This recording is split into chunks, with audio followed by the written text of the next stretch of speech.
Newcastle away, Boxing Day, 12:30 kick-off, Chris Wood hat-trick, bang, brilliant. We want 5, we want 6, we want 7, and they just kept coming, didn't they?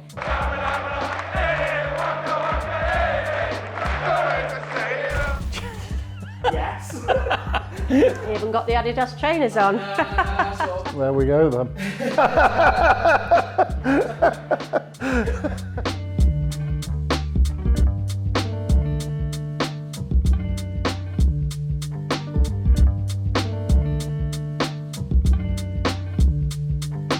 Kate Elizabeth Mines. Alan Richard Kilburn. Greg Mitchell. So my name is Natalie Dodd. I'm Ed Barnes. Hi, my name's Michael Lang. My name is Matthew Floyd. Michael Andrew Temple. So I have my playlist, which always goes on a match day. My Nottingham Forest playlist, some of the bangers from back in the day. I always wear my red Converse, which I've got on today, even though they don't match it because I've got my blue shirt on, but always my red Converse, everything to do with Forest. In the morning I wake up, I get dressed and I always put my Forest shirt on. In the summer I wear this. In the winter I wear probably 2 of the others I've got. I think it's the location, isn't it? We're very lucky to have this area as our home ground. But I think Sporting Forest, it's the people you meet, isn't it? It's the family, the friends that you meet along the way. We sit in the family stand, and we've sat there for so long that when we get there, it's meeting and greeting everybody that you see every week, chatting about your week, chatting about the team news, what you think is going to happen. I always think about the game on the way there. I drive a mile away park, sit in the car, listen to Colin Fray with the team news, walk to the ground, past a few of the pubs, watch all the supporters. And then, like I say, it all starts with Mull of Kintyre.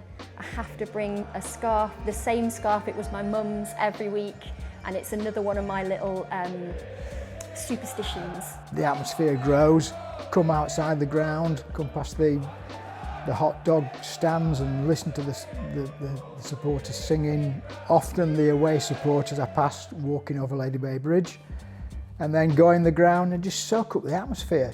I came in for the Bournemouth game an hour before just to come in while it was relatively empty, watch the unveiling of the John Robertson flag in the middle.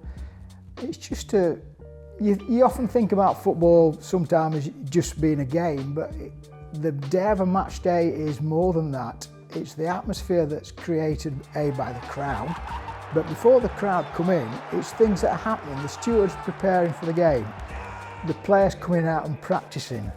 There's all kinds of things. I like to watch, as an ex-referee, I like to watch how the referees and linesmen come on and what actually they do in a game. It's the whole thing about a football game. And then going home after the game, you walk back to your car, you get back to your car, you put Colin Fray on, they're going over the match details. If you've lost, you think, oh, for goodness sake, when's the next game? You look at your fixture list and say, okay, the next game, let's go again. Big part of the weekend. So why don't we start with Arsenal at home? Arsenal at home. What's your favourite memory? Oh wow, easy. The year we stayed up when we beat Arsenal 1-0, when Taiwo scored that goal. And it's 2 against 2. And Gibbs White thinks it's a 1-1.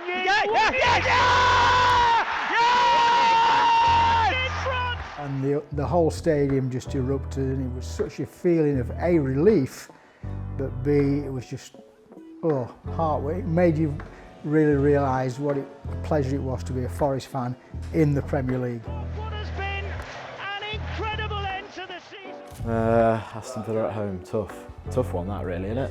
Aston Villa at home, I think we were losing 1-0, and Emi Martinez just made one of the best saves I've ever seen. This way, and headed goalwards. Did it cross the line? Apparently not. Elliot Anderson won the ball back brilliantly, squared it across to Elanga, and it set him on fire for the rest of the season. Anderson. And turned in. Anthony Elanga. Any particular game that you remember that the family stand was absolutely rocking in terms of the people around you, the see? I guess you've always got to talk about the massive 7-0 win against Brighton, haven't you? You know, it was just one of those moments where everything went right. And it's not always the loudest where I sit, you know. You can hear A Block, you can hear the Trent end, and everything kind of filters down to you. And if it reaches you at volume, then you know it's a good day because we're all singing too. And that day, I pretty much lost my voice because we were just chanting and singing and jumping up and down and screaming and, you know, like, we want 5, we want 6, we want 7. And they just kept coming, didn't they? Langer takes it, flicks on his edge, and forward now for Forest. Still going wide.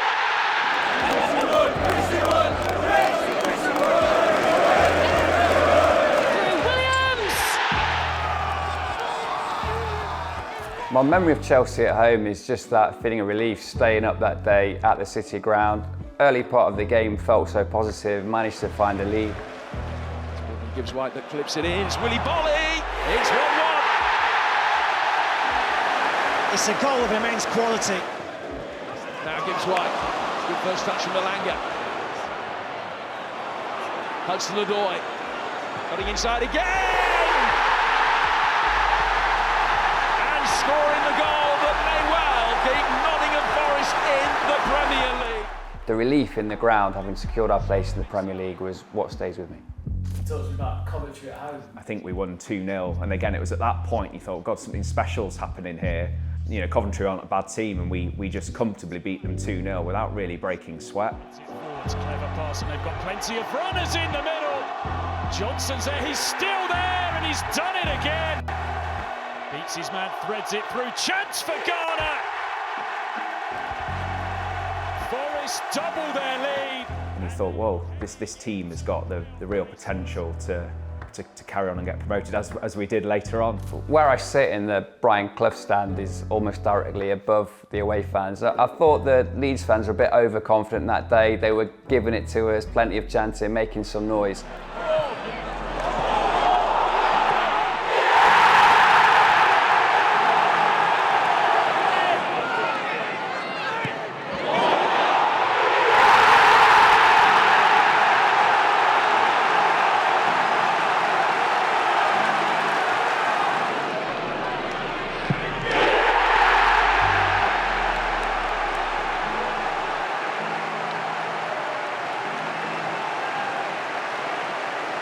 So just the satisfaction of their noise getting quieter and quieter as the City ground took over in a really confident and important victory at home is the memory that stays with me from Leeds here at the City ground.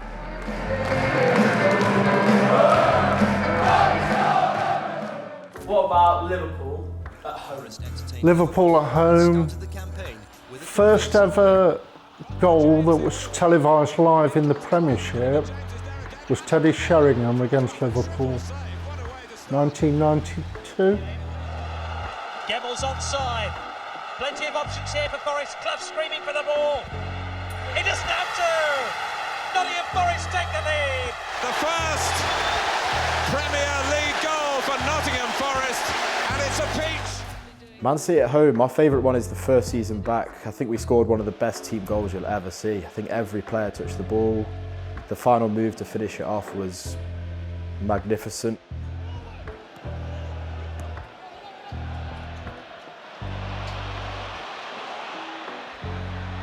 And Johnson making his way through, Gibbs White across, and it's Chris White who scores the equaliser for Nottingham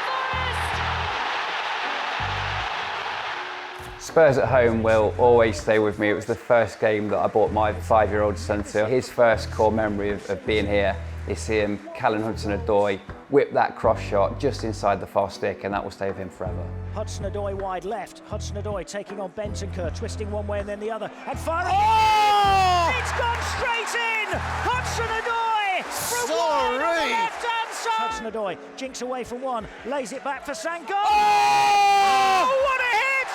What a strike from Ibrahim Sangare!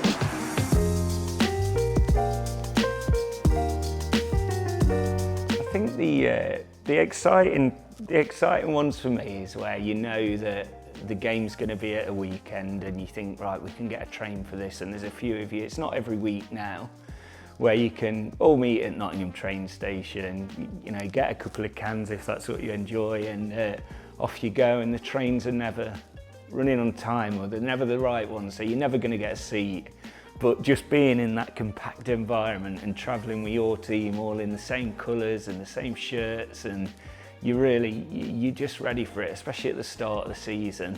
And it's just that journey driving down. Most of the time I'll be driving down with my son, and just seeing all the Forest fans going down the motorway, you know, flags out, and it just gets you straight away before you even stop at the services. There's hundreds of Forest fans, all just, you're right, mate, even though you don't even know them, you just feel like you're all a family, and that's what I think with Forest, it's such a family club. And that's where, like I said earlier, you're going to meet your new friends and continue on this weird journey that to a non-football fan you can never really explain, because a lot of the time it's never about the game, it's about the getting there and back. So yeah, there's so many memories and so many more to be made, I should say.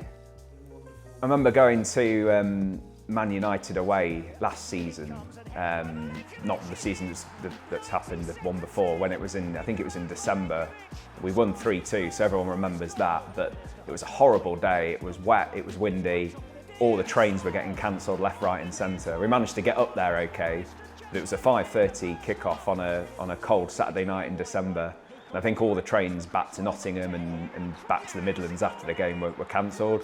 So we had to find some random bloke to give us a lift back to Nottingham. I think it was someone that a friend of a friend knew, but we managed to get back one way or the other, but it was certainly a different route. We didn't make it back on the train.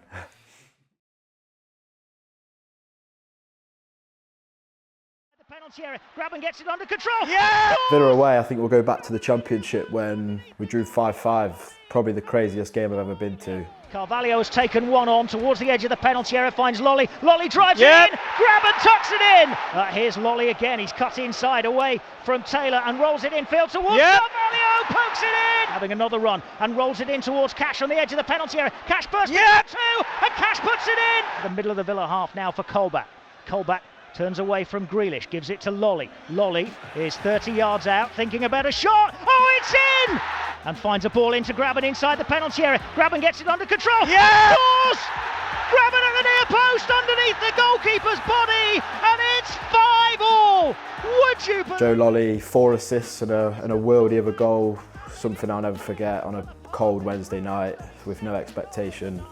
With 10 men, Lewis Grabban scoring at the end to get a vital point at the time. Aston Villa 5, Forest 5. What about Chelsea?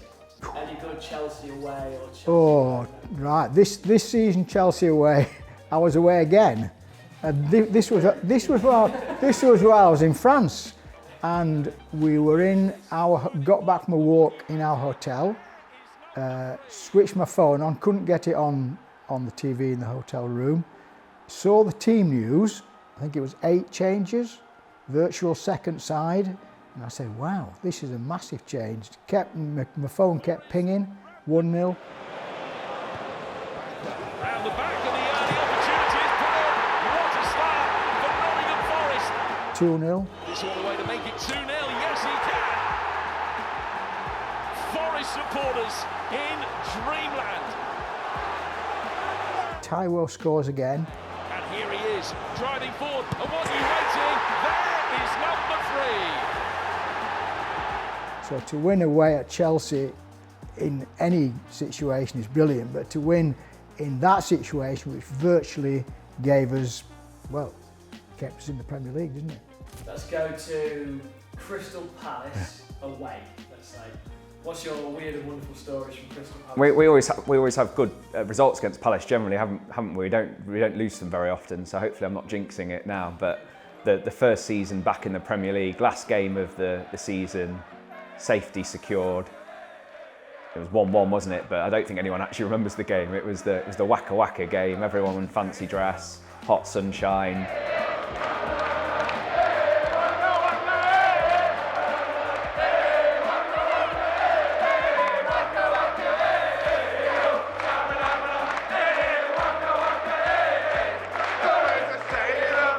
brilliant day out, and everyone was relaxed because we'd beaten Arsenal the week before, stayed up. Just a brilliant day. Great memory of Goodison Park. Brennan, main man in the side at that point, just finding that bottom corner across Pickford, who I rate as one of the best keepers in the league. This is Yates. Big strike out to Brennan Johnson. And there's the opening goal for Nottingham Forest. With 10 minutes left to play, it's Brennan Johnson, who was last season's top goal scorer. He's off the mark here and causes more heartbreak for Everton. Just a massive moment for the Forest fans. He came over and had his minute with us, and that was a real clear memory of Goodison Park. The score finished 4-2, but I remember an Elanga goal down the right-hand side. Tries to give it back to Hutchinson, good foot in from Dominguez, then Anderson with the early ball forward to Elanga, and Forrester stretching Ipswich again, 3 against 3. Elanga into the penalty area, shoots! Yes! From corner, 2-0! Anthony Elanga scores for Forest! There was so much joy, belief, everything in the away end at that point. Newcastle away, Boxing Day, 12:30 kick-off, Chris Wood hat-trick, bang, brilliant. Gibbs White now. Through for Elanga. Chris Wood is there! Wouldn't you just know it? Now Elanga going through the gears. Helped to the ground by Isak, but the game goes on. Advantage played by Chris Kavanagh, and on goes Chris Wood! And what a finish that is! If they manage to hang on. Chris Wood is through again here, and the flag stays down. He's hat-trick hunting here, Chris Wood. That is beautiful. What a return to St James's Park. Sunderland away. I mean, Friday night, struggling in the Premier League. There's potential to, lose before the other teams play, and to go there and win 5-0 and be 4-0 up at half-time. That's why you watch football. Pulls it out short this time to Anderson, gets it back. There's the cross, back post. Yes! Oh, Ruffs has dropped it straight at the feet of Wood, who gets it back here from Gibbs. Wood! Yes! Woody! Down. Chris Wood on target for the first time since his return to the first team. Anderson gives it back to Nico Williams. Williams now from the corner of the penalty area, crosses deep, nodded down. Gibbs! Yeah! 3-0! Oh my God! Get in there! Right, makes it 3. In a way, Aina hits the shot. That's blocked. Comes back post. Oh Must my! be. It is. It's Igor Jesus. It's 4-0. But it's teed up now for Dominguez. Awonyi turning. Anderson. 5-0. Elliot Anderson. Thank you very much. I went with my dad, a couple of my mates, and the away end was just, it was just unbelievable. Because of such a tough season we'd had. Although it had been brilliant going around places that we'd never been, to go to Sunderland and win 5-0 was just, it's a real statement, and it was the point where you thought, yeah, we're not going down with this team and this manager, because they were playing for each other, playing for the manager, and that's what Forest is about, I think, playing for each other and being a family. That game, to be that far up at half-time, we were in dreamland for that, and to come away with a clean sheet and score that many goals. It out short this time to Anderson, gets it back. There's the cross, back post. Yes! Ruffs has dropped it straight at the feet of Wood, who gets it back here from Gibbs. Wood! Yes! Woody! Down. Chris Wood on target for the first time since his return to the first team. Anderson gives it back to Nico Williams. Williams now from the corner of the penalty area, crosses deep, nodded down. Gibbs! Yeah! 3-0! Oh my God! Get in there! Right, makes it 3. In a way, Aina hits the shot. That's blocked. Comes back post. Oh Must my! be. It is. It's Igor Jesus. It's 4-0. But it's teed up now for Dominguez. Awonyi turning. Anderson. 5-0. Elliot Anderson. Thank you very much. People, when I go away on holiday, as I mentioned before, when they ask who I support, because you always talk about football, and they always say that Nottingham Forest have the greatest supporters in the whole of the Premier League, and if they've been to the City Ground, they always mention the atmosphere when the team is winning, when the team is playing well, and I think the players on the pitch take that atmosphere in and really appreciate what's happening. But it is a special place.